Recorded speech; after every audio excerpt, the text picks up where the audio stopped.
Is there a banned book that has affected your life positively? Yeah, The Awakening by Kate Chopin is one of my favorite books, and it's banned from many different countries and was banned when it was written. And it was one of the first feminine empowerment books that was ever written.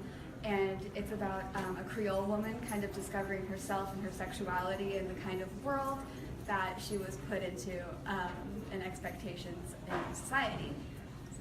So to you, banned books are important and we should keep them around, right? Yes, banned books are very important, especially in society, because they often critique an aspect of society that people don't want to look at or reveal.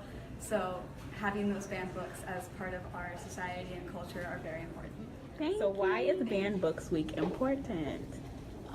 Because I know that most of the time when an author writes a book, they're writing it for a purpose. They're writing it because they want to get something out to people, and they want people to understand a concept that maybe not everybody understands.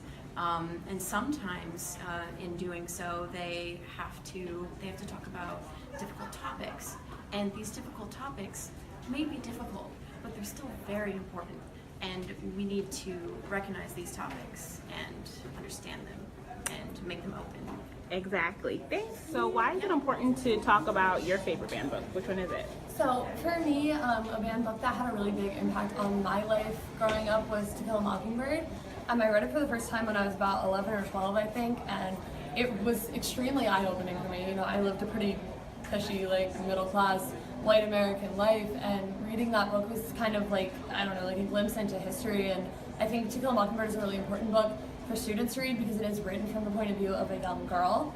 So it really puts you in her shoes. And I remember feeling like, wow, like this is something that impacts everyone. You know, Scout is a white girl, but she's talking about this experience that she has with racism and seeing it firsthand and her father's role in it and kind of how that affected her growing up. And I remember it being really important to me when I first read it. I read it again in high school, and I just think it's a really important book. It has really important stories, and it can really open people's eyes to things that they wouldn't have otherwise. So why is Banned Books Week important?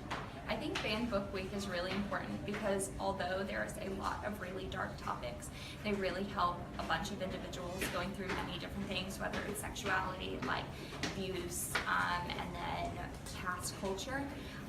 Like they say in Harry Potter, which is like a banned book obviously, is that happiness can be found in the darkest of times as long as one can turn on the light. So if someone can take a banned book and turn it into something that's useful for them and what they're going through, then it's definitely important to have around.